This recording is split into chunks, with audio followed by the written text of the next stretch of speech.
Eponine Howard, abogada, profesora, investigadora, traductora, escritora, directora de cine. Tenés un máster de Cambridge, hablás 6 idiomas y sos jugadora profesional de fútbol. Sí, bueno. ¿Me estoy olvidando de algo? No. Están a punto de conocer a una persona extraordinaria. De madre francesa y padre británico, Eponine nace en 1996 en Bélgica. A los 5 años empieza a jugar al fútbol. A los 9 su padre la lleva a un club en Bruselas. A los 16 ya juega en primera división. A los 17 se empieza a interesar por la literatura. A los 18 se muda a Inglaterra, donde entrena con el Crystal Palace y juega en la liga universitaria mientras obtiene un título de abogada y un máster de Cambridge en Derechos Humanos. En 2019 unos amigos fundan una revista literaria y ella se une poco después. En 2024 llega a la Argentina sin saber que terminaría jugando en la primera división del Club Ferrocarril Oeste. De su cultura, su inteligencia, su buena onda y su humildad no les voy a decir nada porque la van a conocer ahora mismo. No es la primera vez que estás en Argentina, pero ahora estás viviendo acá. Sí. Primero me gustaría saber qué cosas ya probaste. Creo un poco todo, el asado, el alfajor, el fernet, el chinar o cinar. El chinar, no qué sé cómo genial, se dice. sí. Creo todo dulce de leche. ¿El mate? El mate, sí, estaba tomando un mate hace... ¿De verdad? Sí. ¿Y te media gusta hora. Me honestamente? encanta. ¿En serio? Sí, en serio me gusta. ¿Viviste en Bélgica, viviste en Suiza, en Inglaterra Sí. y viajaste por muchos otros países? Sí. ¿Hay algo de Argentina que realmente te parezca original, diferente? No sé si original, cada país para mí es un poco una mezcla de otros países por su historia, que sea, no sé, puede ser la colonización también. Creo Argentina es la mezcla del sol, la buena gente, el fútbol, la cultura del fútbol. Me gustan los horarios también, cenan tarde, se come tarde. Bien, te iba a preguntar tarde. por los estereotipos de argentino Sí, y uno era sí, ese. sí. ¿Hacemos todo realmente tan tarde en comparación a otras partes? Sí. Sí. En Inglaterra, por ejemplo, hay gente que cenan a las 6 de la tarde. ¿Y Hay gente- preferís el horario argentino? Sí, obvio. No. Sí, porque tienes mucho más tiempo para hacer más cosas. Bueno, otro estereotipo que te quería preguntar es este de los argentinos somos agrandados. ¿Qué significa agrandado? Agrandados es como engreídos, como que creemos que somos mejores que los demás. Ay, sí, eso sí. ¿Pensás que así? Sí. Es verdad, Sí, ese estereotipo no. es totalmente cierto. Sí, totalmente. Y otro estereotipo también es que nos parecemos a los italianos. ¿Vos ves algo? Sí, se parece en la manera de que hablan. Es un castellano que se canta un poco. En Italia también está, y también que se habla con las manos. Los italianos bien. hacen eso. ¿Y de Argentina tenés algunos personajes que admires, que te gustan? Admiro mucho a Messi. Qué original. Creo que al final. No, es que, Claro. por ejemplo, el tema de Maradona acá, Ajá. entiendo el símbolo que es, pero para mí no es un personaje controversial, más complicado, así que es más difícil admirar a una persona que tiene esos dos lados. Messi para mí es un jugador de fútbol que tiene mucha disciplina, buena persona también me parece. Hay un debate a veces entre esto de separar al artista de la obra, que Sí. puede aplicar para el deporte también, ¿no? Yo creo que es difícil separar los dos porque, bueno, influye en el trabajo. En el fútbol no, quizá no tanto. En las obras de arte muchas veces se refleja un poco en la obra. No sé, es difícil también. Depende si la persona está viva o muerta también. Si admiras a una persona, vas a los conciertos, das plata, se queda con más. Es eso, Claro, estás invirtiendo estás apoyando en, de alguna forma, ¿verdad? Sí. Dentro del campo del deporte o en otros campos hay personajes argentinos que te llaman la atención, que te gustan. Bueno, Pizarnik, siempre digo, puede ser también porque ha tenido una estancia también en Francia. Cortázar, Borges. Cortázar me gusta más, Borges he leído unos libros suyos, pero no es que me llama la atención. Muchos escritores jóvenes, Margarita Robacho, Claudia Piñero, no tan joven, pero sí, muy traducida por el mundo. Argentina, Buenos Aires, ¿conociste lugares típicos tipo el Teatro Colón, el Ateneo? El Ateneo sí, me gusta mucho. El Teatro Colón lo vi, eso la primera vez que vine a Argentina. Mi librería favorita es creo Eterna Cadencia, no sé si es tan famosa o conocida, pero hace muchos eventos culturales. Es un peligro vos en una librería, ¿no? Porque sí, sé que tuviste algunos problemas viajando. Sí, viajando con libros. Sí, pero hoy en día no tanto por el tema que, bueno, todos los libros acá son en castellano y como estoy todo el día con el español, la verdad es que a la noche no quiero leer en castellano. Bien. Así que tengo menos peligro porque no compro tantos libros. Tengo la suerte que con la revista me mandan libros gratis. Buenísimo, perfecto. Así que como no tengo mucha plata y no hay mucho tiempo. No hay mucho tiempo. Libros gratis. Sí, libros gratis. Perfecto. Pero he contribuido mucho, creo, a apoyar.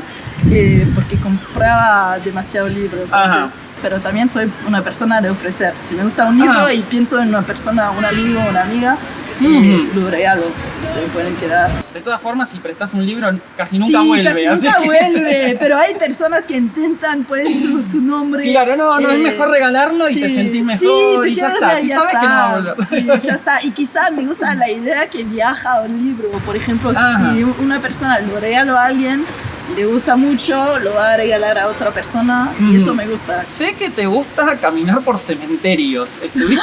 Sí. ¿Visitaste la Recoleta ya? Sí. ¿Te gustó?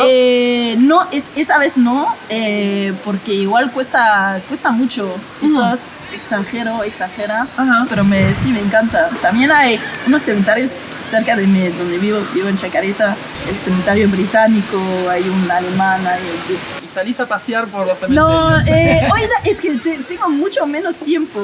No es que pienso en la muerte. Claro, sí. No, pero muchas veces es muy verde y me pasa mucho en los cementerios en Francia, por ejemplo. Vas caminando por el Père Lachaise, buscando a una persona, tienes el mapa, no lo puedes encontrar porque muchas veces es muy complicado, y te encuentras otra persona que piensas, no sabía que, no sé, ese cantante está acá. Es como un parque. Claro. Te iba a decir, y el cementerio que más me gusta es donde está Borges, en Ginebra.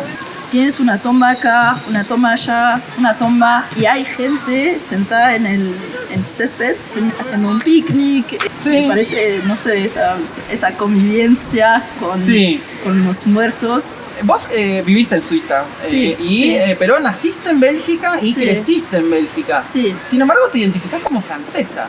¿Por qué es eso? Sí, toda la gente me pregunta. Bueno, mi mamá es francesa, toda esa parte de la familia son todos franceses. Tengo un papá inglés, él no tiene hermanos o hermanas, es hijo único, así que tenía mucho más familia francesa. Bélgica es justo al lado de Francia, así que todas las vacaciones íbamos al norte de Francia, en Normandía, donde viven mis abuelos, mis primos, mi tío. ¿Y creciste hablando francés e inglés como idiomas nativos, verdad? Sí. Siempre mi mamá me hablaba francés y contestaba en francés, y mi papá me hablaba en inglés y contestaba en inglés. Me dijeron ellos que leyeron unos libros para intentar saber cómo sus hijos tengo 2 hermanos, podían aprender las 2 idiomas sin mezclar todo o hablar las 2 idiomas mal. Y parece que eso funcionó, parece. Igual fue al colegio, el colegio todo era en francés. Bueno, antes de venir acá, viví 8 años en Inglaterra, haciendo todo en inglés. Así que quizás, no sé, hoy en día me siento muy francesa y inglesa. Bien. Pero siempre digo francesa porque es más fácil decir un país. Basta, y luego me preguntan, ¿pero francesa de dónde? No, de Bélgica. De Bélgica y Inglaterra. Sí. Bueno, pero además del francés y del inglés, hablas otros idiomas, aprendiste otros idiomas en el camino. Aprendí el alemán en el colegio, porque es un idioma difícil. Mis padres dijeron, no, puedes aprender el español después si quieres. ¿Y aprendiste después español? Sí. ¿Pero estudiaste formalmente español en algún momento? Sí, 3 meses. Hice clases 3 meses, nada. No, bueno, pero clases intensivas todos los días. Era bastante importante para mí aprenderlo rápido, porque, bueno, cuando tenía una pareja española, quizá gente que tienen pareja de otro país pueden entender, pero estás sentado en una mesa y no entiendes nada. Se ríen, no sabes de qué. Claro. Se pelean, no sabes de qué. Sí. Así que pensé, no. Querés saber si le estás cayendo bien o mal a la gente. Quiero saber lo que están diciendo. Y aprendí también el chino en el colegio. Había unas clases que podías elegir hacer después del colegio. Era gratis. ¿Libros gratis? Venga. Sí, ¿Chino gratis? Sí. Venga. Soy una persona de... Sí, me gusta De decir recibir cosas. sí. Sí, te gusta. No, por curiosidad, no sé. Sí. Genial. Bueno, pero aprendiste entonces español de España en principio. Sí, Pero sí. yo no te escucho nada española. Sí, yo ¿qué? me contaron mis amigos. Tengo unos amigos que vinieron a visitar y me dijeron, pero vos tienes un acento, bueno, de acá. Rioplatense, ¿no? Un Sí. poco sí. ¿Y por qué? Y yo decía, no sé, es que... ¿Cambió en estos meses que estás Sí, viviendo obvio, acá? sí, obvio. porque- De antes no. Yo hacía la C. y Decías, vale. Sí, vale.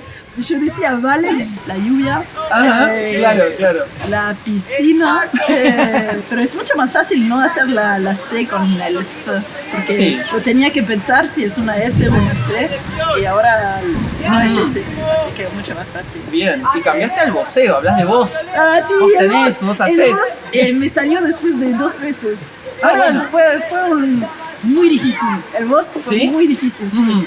Durante 1 mes y medio no entendía dónde se utilizaba, en qué contexto. Claro. Sé que reemplaza un tú, pero me salía el tú y el voz no sabía, lo ponía al fin de la oración Sí. cuando no hacía falta. Inglés, francés, alemán, español, chino. Chino. 5 idiomas, ¿me falta algo? Hice un curso de árabe durante un año en la universidad, porque Ajá. mi mejor amiga es de Líbano y Marruecos. Ajá.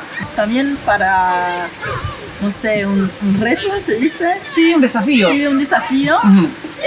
Pero es la idioma más difícil que estudié. El chino por lo menos dices el sujeto, el verbo no lo conjugas siempre al infinitivo. Y si hablas en el pasado pones otro carácter, Ujú. que es mucho más fácil. Es como si yo, ser, eso, Claro. si es pasado, yo, ser, poner en el bueno, pero con la universidad, el fútbol, no podía seguir. Era tan difícil. Y no hacía mis deberes tampoco. Le daba mis deberes a mi amiga y me decía, no, es que tienes que intentar y te corrijo. Y yo decía, no, es que tengo clase en media hora. Claro, Hazme tenés que mis hacerlo y deberes. dármelo hecho, Sí, nada más. dámelo. No me Y interesa. decía, no lo haré. Así que pensé, no, ay, qué pesada. Y hice también 1 año de italiano. Ah, wow. Sí. Entonces dije 6 idiomas, 7 en realidad. No, es que no hablo. Bueno, pero Hoy en aprendiste. día el árabe no me sale nada, no tengo nada. Ujú. Italiano es fácil entender Ujú. porque se parece mucho al francés y al castellano. Hablando de los idiomas, también tenés experiencia como profesora, enseñando idiomas. Sí, doy clase de inglés, bueno, pero a un chico inglés. Ajá. Se dijo un texto, Ujú. leemos el texto juntos y hago preguntas para ver si entiende. Bien.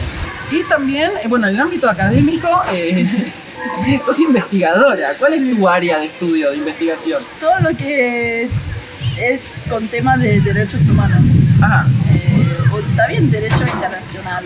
Hoy solo tengo un trabajo de investigación. Antes soy un poco así, como todos los argentinos, tengo 5 trabajos. Bien. Voy así No te caminando. aburrís nunca. No, nunca. ¿Y qué estás investigando ahora? Ahora trabajo para un profesor de la Universidad de Londres sobre el tema de la pena de muerte durante la Revolución Francesa. Así que nada. El apogeo de la Sí. guillotina, ¿no? Sí, eso. El invento, literal. claro. Yo vi porque trabajo con las archivas en la entrada el nombre de Marie Antoinette el día que se murió. Ah, wow. Así que Sí. no me acuerdo del día tampoco, pero sí lo vi y pensé, wow, Mm. eso sí reconozco el nombre. Como cuando vas por el cementerio y ves Sí, el nombre. ok, y ves, wow, eso lo sí. conozco. Sí. No viniste a la Argentina a jugar al fútbol. No. ¿Qué es la Pichioleta Barca? Ah, la Pichioleta Barca. Bueno, es la revista que tenemos con 2 amigos, un argentino una chica de los Estados Unidos. Lo que pasó es que en Inglaterra yo me recibí de abogada y solo puedes aplicar al trabajo de abogada una vez al año en febrero. Al final es muy competitivo y no funcionó. Y pensé, bueno, ¿qué voy a hacer? Tengo un año para ver lo que hago. Y pensé, bueno, esa revista que hace unos 4 años la tenemos, ¿por qué no vamos a Argentina a desarrollarla un poco más, a ver si podemos, no sé, publicar libros también? Nada, vine acá para la revista y desarrollarla. Y está jugando en la primera de Ferro. Eso acá, sí, nada que ver. Tenía unos amigos acá, pero la verdad es que acá te haces amigos de todos de manera muy rápida. Fuimos a ver un partido. Me gustó muchísimo porque había públicos, se jugaba súper bien. El fútbol femenino en un momento me daba mucha frustración. Pensé, no, es que no vamos a llegar a nada. Muchas veces ves, estás jugando, pero ves todas las desigualdades que tienes con los chicos. Y me daba mucha frustración, y al venir acá me daba mucha esperanza. Pensé, igual están cambiando las cosas en Europa también. Bueno, he empezado a jugar picaditos, sí, con sus amigos, que también unas chicas que jugaban en Racing, en Boca, me decían, pero no quieres quedarte para eso. Yo pensé, no sé, sé que es mucho sacrificio. Claro. Tengo que cambiar lo que como, lo que bebo, lo que no puedo tomar chinar y fernet, salir todo. Es mucho sacrificio dejar el chinar después de conocerlo. Sí, chinar y pomelo, es un sacrificio enorme. Soy muy fan de chinar con pomelo. ¿Se dice chinar o cinar? Igual yo decía cinar, pero alguien me dijo, no, es chinar. Es chinar, pero hay dos escuelas. Hay dos escuelas. Eso, mucho sacrificio también del tiempo. No puedo dormir 5 horas y al día siguiente estar bien. Tengo que dormir, no sé, duermo 8, 9. Bueno, eso te quería preguntar. Haces muchas cosas y además todas a muy alto nivel. Sí, eso no sé por qué. Eso, es como digo, ¿cómo haces y qué costo tiene eso para vos? Creo es porque también soy una persona bastante competitiva y me gusta hacerlo. Si voy a hacer algo, me gusta hacerlo bien. He cambiado un poco mi mente en eso. A veces no puedes hacer todo de manera perfecta. El costo, no sé, porque igual muchas veces utiliza partes distintas del cerebro. Bueno, el fútbol es muy físico, mi trabajo de investigación hoy en día es bastante mecánico, y con las revistas es más, hacemos lo que nosotros queremos. Lo tradujo yo, que es mucho menos mecánico y quizá un poco más creativo. Creo que hay siempre una parte de mi mente que puede relajar porque no demanda la misma cosa. Leí en una carta, estuve leyendo tu correspondencia y leí que cuando tenías 9 años le dijiste a tus padres que eras 5 personas. ¡Ay, sí! ¡Ay, sí! ¿Cuántas personas sos ahora a los 27? Sí, es verdad. ¿Se sumaron algunas más o seguís siendo 5? No, igual soy una persona, soy solo una persona. Lo que quería decir a mis padres es que la persona que somos cambia un poco con la gente que estamos. Ajá. Una de las cosas a las que te dedicas es la literatura. Sí. Pero me decías que en la escuela no te gustaba. Sí, no tanto. Era mucho más de matemática. Tenía muy buenas notas en matemática. Y lo que pasó, creo, nunca lo he contado. Tenía, creo, 12 años. Y mis padres decían, es que no puede ser, tenemos 3 hijos, que no les gusta leer, no quieren leer. Y de vacaciones dijo mi mamá, bueno, cada libro que lees te doy, creo que era 3 euros. Buscamos libros muy chiquitos. Había un criterio, tenía que ser un libro aprobado por mi mamá. Claro. Eso fue la primera vez que de verdad leí 3, 4 libros, unos chiquitos, uno más grande. Eso por plata. Por plata. Es muy mal decirlo, porque también me parece muy mal por mi mamá decir, si te pago, si lo haces te pago. La intención es muy buena. Pero funcionó al final funcionó. Quizá fue uno de los cambios, porque me acuerdo de ese verano. Y me gustó leer mucho. Siempre en casa había muchos libros, porque igual mi papá era profesor de universidad, pero de literatura francesa. Y los dos, mi mamá también estudió en un momento literatura. Y a los 17, cuando terminé el colegio, tuve al final un año libre y en ese momento aprendí el castellano. Igual leí muchos libros, leí al final creo 70 libros. Sí, fue la primera vez que tenía mucho tiempo para hacer lo que yo quería y leer lo que yo quería, y creo que cuando damos tiempo a la gente lo aprovecha para aprender cosas, no es que estaba sola en casa sentada. Estuve leyendo uno de tus textos y veía, por ejemplo, no sé, este mito del repartidor de aplicación que tiene esa tragedia de ser consciente. Sí. Y digo, bueno, ahí aparece como un poco la Eponine que estudia las relaciones laborales. Eso, no, también, como un poco eso, ¿no? Sí. Bueno, pero en otros aparecen como también referencias filosóficas o políticas o juegos de palabras o juegos con el idioma. Digo, como hay distintas facetas de tus personalidades que están ahí. La pregunta es, la Eponine futbolista, ¿pensás que está de alguna forma en tu literatura, en lo que escribís? Me dicen Nacho y Micaela, mis amigos de la revista, que sí. Ajá. Dicen que es en la forma de, bueno, si leíste unos textos que son bastante distintos en los temas también, y me dicen que juego un poco al fútbol así, que soy muy de corro por allá, corro por allá, corro por allá, y voy mucho, mi mente va mucho por un lado, otro lado, otro lado, otro lado, y me dicen que eso se ve en mis textos también. Es su análisis, no sé, si no o esa idea de jugar, lo veo un poco como un juego también, como relacionar dos ideas, tienes una nueva, no me lo tomo como, bueno, tengo que escribir y va a doler y es muy duro. Claro. Es muchas veces eso. Mi primer texto, la verdad, que publiqué fue a volver de Argentina.